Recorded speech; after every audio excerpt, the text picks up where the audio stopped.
আসসালামু আলাইকুম এভরিওয়ান, আমি অদিতি। সবাইকে আমন্ত্রণ জানাচ্ছি নতুন একটা ভ্লগে। তো সকাল সকাল ঘুম থেকে উঠে এখানে আসলাম ক্যালেন্ডারের পাতা উল্টাতে। নতুন মাস শুরু হয়ে গেছে আলহামদুলিল্লাহ। তো এরপরে হাজব্যান্ড রেডি হয়ে গেছেন, এখন তাকে আমি একটু বিদায় দিয়ে অফিসের জন্য, তারপর আবার চলে যাব রান্নাঘরে। তো আমার ভ্লগ সবসময় আমি সকাল থেকেই শুরু করি।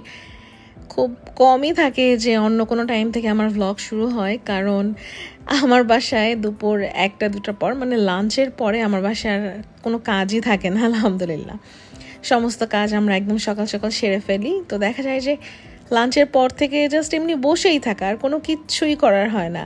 তো তখন ভাবি যে আমি এখন যদি ভ্লগ শ্যুটও করি, আমি কি শ্যুট করব। আমার তো কোনো কিছুই নাই করার। এই জন্য সবসময় শুরু করি একদম সকাল থেকে। মাঝে মাঝে মনে হয় যে নিচে নেমে একটু হাঁটাহাঁটি করি, কিন্তু এত গরমের কথা চিন্তা করলে আবার সমস্ত এনার্জি, সমস্ত মোটিভেশন আমি হারিয়ে ফেলি। তখন মনে হয় যে না থাক, আমি ঘরের মধ্যে যে এক কোনায় বসে আছি এটাই আমার শান্তি, বাইরে যাওয়া লাগবে না। তো যাই হোক, এখানে আমি আমার নিজের জন্য একটু পরোটা ভেজে নিলাম, কারণ রুটি শেষ, রুটি আবার বানাতে হবে আজকে। রুটি আসলে ভয়ের চোটে বানাচ্ছি না, কারণ সাদা আটা শেষ, সাদা আটা দিয়ে বেলি, তো ওটা দিয়ে বেললে রুটি খুব সুন্দরভাবে বেলা যায়, কিন্তু লাল আটা দিয়ে যদি বেলি তাহলে একদম খুব কষ্ট হয়। সেদিন আমার খুব কষ্ট হয়েছিল, যার জন্য এখন আপাতত রুটি বানানোটা বন্ধ রেখেছি। ইনশাআল্লাহ বৃহস্পতিবারে বাইরে বের হলে তারপরে ওই সাদা আটা কিনে আনা লাগবে শুধু এই রুটি বেলাবেলি করার জন্য। এবং লাল আটা যে শরীরের জন্য কত ভালো, যাদের ডায়াবেটিস আছে, যেমন আমার আম্মুর মানে বেশ কিছুদিন ধরে সুগার খুব বেশি স্পাইক করছিল। তো মাঝখানে না কিছুদিন আমরা সাদা আটার রুটি খেয়েছিলাম, কারণ বাসায় লাল আটা ছিল না, সাদা আটার একটা প্যাকেট ছিল, তো ওটা দিয়েই আমরা আর কি রুটি বানিয়ে খেয়েছিলাম। তো খাওয়ার পরে যখন আম্মু সুগার চেক করতো তখন দেখতো যে বেশ বেড়ে যেত, যদিও আম্মু ইনসুলিন নেয় তারপরও। কিন্তু এখন এই যে লাল আটা দিয়ে আমরা রুটি খাচ্ছি, এখন কিন্তু এটা খাওয়ার পরে একেবারেই সুগার স্পাইক করে না। তো এটা দিয়ে বোঝা যায় যে লাল আটা কিন্তু আসলে শরীরের জন্য অনেক বেশি ভালো। তো এই জন্য আমার বাসায় এখন লাল আটাই চলে। আর আমি তো সেই কোন আমল থেকে লাল আটা খাই, ব্রাউন ব্রেড, তারপরে ব্রাউন আটা, এগুলো আমার বাসায় চলে। আর খেতে খেতে আমার স্বাদ এখন এমন হয়ে গেছে যে আমি এটা ছাড়া অন্য কিছু খেতেই পারি না। সাদা আটার রুটি কেন জানি খেতেও ভালো লাগে না, আর ব্রেডও ভালো লাগে না। আমি হয়তো বা অনেকবারই বলেছিলাম আমার ভ্লগে আর কি। তো যাই হোক, নাস্তা করে এখানে আমি চা বানিয়ে নিয়েছিলাম আমাদের জন্য, চাও খাচ্ছি। এর মধ্যেই আমাদের হেল্পার চলে আসছেন, বেল দিল। চা রেখেই আমি দৌড় দিলাম আগে দরজা খুলতে। তারপর তাকে দিয়ে আগে আমার জন্য একটু ভেজিটেবল কাটিয়ে নিচ্ছি, কারণ ভেজিটেবল ছাড়া তো আমার চলেই না। আর আমার হাজব্যান্ডও বলছেন যে তাকে তো সবসময় আর কি প্রোটিনই দেওয়া হয়, তো তিনি বলছেন যে আমাকে একটু সবজিও দিও, কারণ বেশি প্রোটিন খেলে আবার কিডনিতে এফেক্ট করবে। তো যার জন্য ফাইবার, প্রোটিন সবই লাগে একটা মিলে। আর সেদিন তিনি আমাকে বলছিলেন যে আমিও না এখন আস্তে আস্তে তোমার মতোই হয়ে যাচ্ছি, আমার এখন মাছ মাংস অত বেশি খেতে ভালো লাগে না, কিন্তু তুমি যেদিন সবজি রান্না করো সেটা আমার খেতে খুবই ভালো লাগে। মনে হয় যেন আর কিচ্ছু লাগবে না, এই সবজি দিয়েই সমস্ত ভাত খেয়ে ফেলা যাবে, এরকম মনে হয়। তো আসলে আস্তে ধীরে মানুষের রুচি চেঞ্জ হয়। তো আমার মনে হয় একটা না এত বেশি প্রোটিন, উনি তো মাছ আর মুরগির উপরেই থাকেন, তো আমার মনে হয় এক ঘেয়েমি হয়ে গেছে তার জন্য এটা, যার জন্য এখন তার আবার সবজি পছন্দ হচ্ছে। তো যাই হোক, হেল্পার ওখানে কাটাকুটা করছিল, তারপর আমি টিভি ছেড়ে একটু ক্রাইম পেট্রোল দেখছিলাম ওই সময়টাতে। আর এরপরে হঠাৎ করে মনে হলো যে বেডশিটগুলো আজকে উঠিয়ে ফেলবো, কারণ অনেক দিন ধরেই হয়ে গেছে, অনেক দিন বলতে কত সপ্তাহ বেশি হয়ে যাবে। তো ভাবলাম যে না, আজকে এগুলো তুলে ফেলি, কারণ বেশি ময়লা হলে ওগুলো আবার পরিষ্কারও হতে চায় না।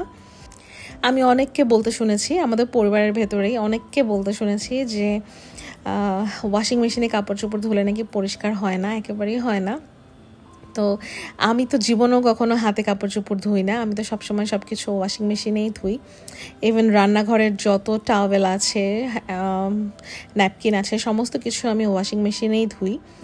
এত চকচকা হয়, আমি খালি বুঝি না যে তারা কিভাবে ধোয় যে তাদেরটা পরিষ্কার হয় না, আর আমি বা কিভাবে ধুই যে আমারটা পরিষ্কার হয়। তো মাঝে মাঝে আমার খুব জানতে ইচ্ছে হয় আর কি। তো যাই হোক, এক একজনের এক এক রকম ধারণা, এটার উপরে তার কোনো কিছুই বলার নেই। আমার আম্মু আগে হেল্পারকে দিয়েই কাপড় চোপড় ধোয়াতেন, তারপর যখন তিনি মেশিন কিনলেন তারপর তিনি মেশিনেই এখন ধোন, এবং তিনিও বলেন যে এত পরিষ্কার হয়, আর আগে খালাকে দিয়ে কাপড় ধোয়াতাম কি যে ধুতো, একটুকু পরিষ্কার হতো না। তো যাই হোক, এখানে না আমার বিছানা চাদর পাল্টানো হয়ে গেছে। তো বারান্দায় দেখলাম যে ড্যাফোডিল ইন্টারন্যাশনাল স্কুলের একটা বাস এখানে আছে। আমাদের কমিউনিটির ভিতরে কিন্তু একটা স্কুল আছে ড্যাফোডিল, সেটা হচ্ছে ম্যাজেস্টিকে, আর আমি থাকি গ্র্যান্ডে। তো গ্র্যান্ডের এখানে যে মসজিদটা দেখালাম এটার পাশে কিন্তু আরেকটা স্কুল হচ্ছে, এটাও নাকি ড্যাফোডিল নিয়েছে। তো বেশ ভালো। তো এবং ড্যাফোডিল স্কুল তো অনেক বেশি ভালো।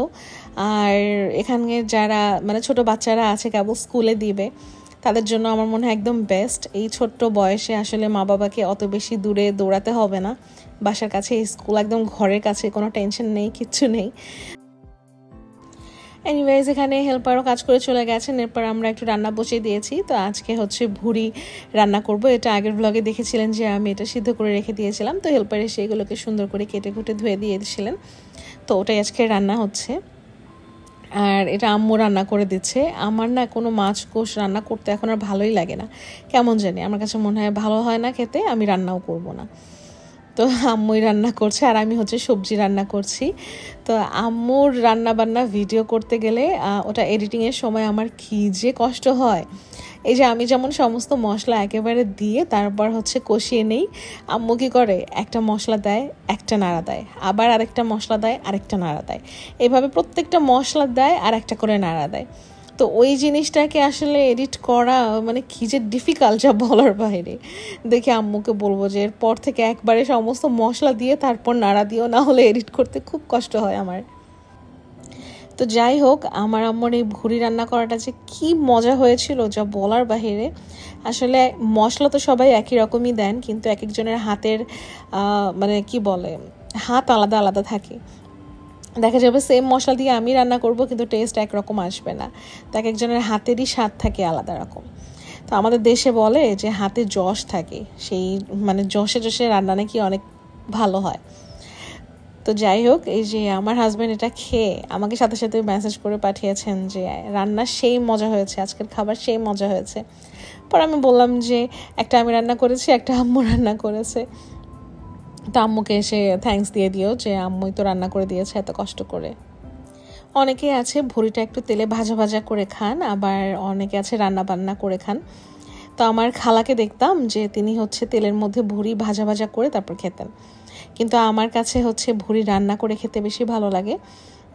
আর আমি না অত বেশি ঘনটা খেতে পারি না, কেন যেন আমার একটু পাতলা ঝোল থাকলে খেতে ভালো লাগে। আমার রুচি আসলে সম্পূর্ণ ডিফারেন্ট, আমার রুচির সাথে আসলে সবার যায় না। তো আমার হাজব্যান্ড যেমন একটু ভুনিয়ে ভুনিয়ে পছন্দ করেন, তেমনি আমার একটু পাতলা ঝোল পছন্দ। তো এই আর কি। আর সেই কবের কাঁঠাল আনা হয়েছিল, সেই কাঁঠালের বিচি দিয়ে একটু বরবটি দিয়ে আজকে আবার একটু শুটকি করা হচ্ছে।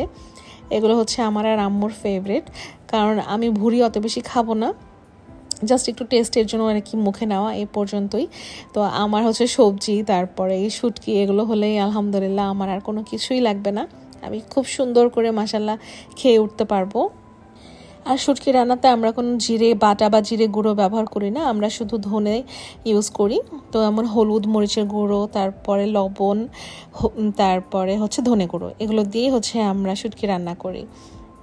তো যাই হোক, রান্নাবান্না শেষ করে এই যে সেই আচারগুলো, এগুলোকে তো জারে আমি ভরে ফেলেছিলাম, ছোট ছোট জারে। তো আম্মু বলছিল যে আমার কাছে মনে হচ্ছে এখানে তেল একটু কম হয়েছে, তো আবার নতুন করে তেল নিয়ে এসে একটু বেশি করে তেলের মধ্যে এগুলোকে আবার একটু ভুনিয়ে দিল আম্মু। তো এইবার আর কষ্ট করে আলাদা আলাদা ছোট জারে ভরিনি, বড় একটা জার আছে আমার কাছে, সেটার মধ্যেই আচারগুলোকে ঢেলে ফেললাম। আর এটাই এখন ভালো হয়েছে যা মনে হচ্ছে আর কি। তো এনিওয়েজ, এই ছিল আমার আজকের ব্লগ। যদি ভালো লাগে থাকে like comment share and subscribe করে দিতে পারেন। দেখা হবে ইনশাআল্লাহ নেক্সট ব্লগে। টিল দেন টেক কেয়ার, আল্লাহ হাফেজ।